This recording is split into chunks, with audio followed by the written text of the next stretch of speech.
Hello hi అండి, నమస్తే. Welcome to Pollas kitchen. ఈరోజు మన రెసిపీ వచ్చేసి టమాటో ఎగ్ కర్రీ.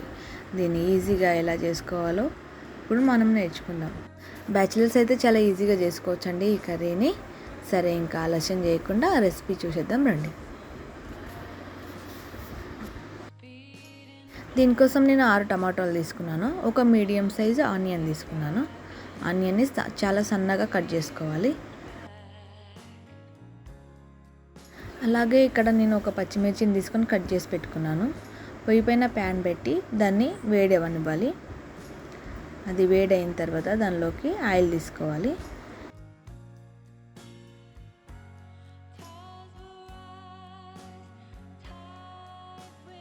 ఇప్పుడు మనం కట్ చేసి పెట్టుకున్న పచ్చిమిర్చిని, ఆనియన్స్ని ఆయిల్లో వేసి వేయించుకోవాలి.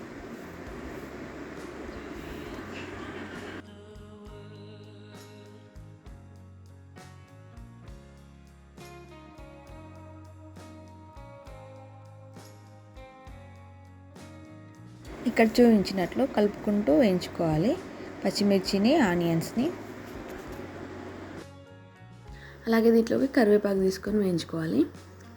తర్వాత ఇందాక కట్ చేసి పెట్టుకున్నాం కదా టమాటోస్, అవి వేసుకోవాలి.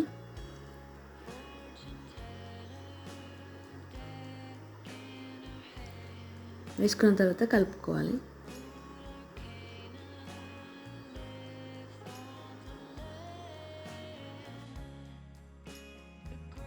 తర్వాత దీనిలోకి ఒక చెంచా ఉప్పు తీసుకోవాలి.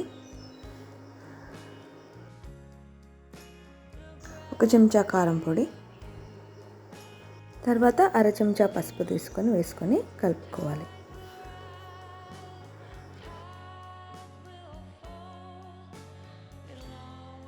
ఈ విధంగా కలుపుకున్న తర్వాత మూత పెట్టి ఉడికించుకోవాలి 5 నిమిషాలు. తర్వాత తీసి చూస్తే చూడండి, ఇలా వాటర్ వచ్చేస్తుంది. మళ్ళీ 5 to 6 minutes మూత పెట్టి ఉడికించుకోవాలి.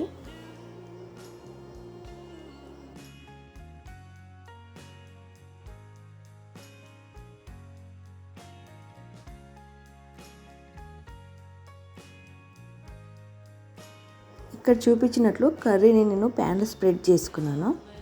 తర్వాత 4 eggs బ్రేక్ చేసుకొని ఇలా దూరంగా వేసుకోవాలి. తర్వాత మూత పెట్టి దీన్ని ఉడికించుకోవాలి. మూత తీసి చూస్తే చూడండి, ఈ విధంగా అవుతుంది ఎగ్స్. ఇప్పుడు వీటిని చాలా స్లోగా ఫ్లిప్ చేసుకోవాలి.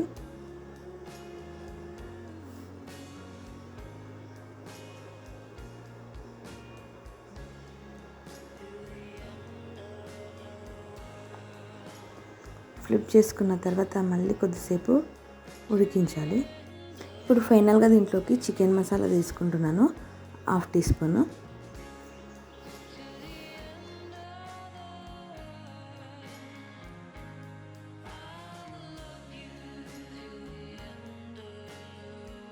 దీనిలోకి కట్ చేసుకున్న కొత్తిమీర తీసుకొని వేసుకోవాలి. చూడండి, ఇలా వాటర్ మొత్తం ఎగిరిపోవాలి. కొంచెం వాటర్ ఉన్న స్మెల్ వస్తుంది. దీన్ని మనం వేడివేడి అన్నంలో కలుపుకొని తింటే చాలా బాగుంటుంది. చూసారు కదండి, నా వీడియో కనుక మీకు నచ్చినట్లయితే లైక్ చేసి సబ్స్క్రైబ్ చేసుకోండి.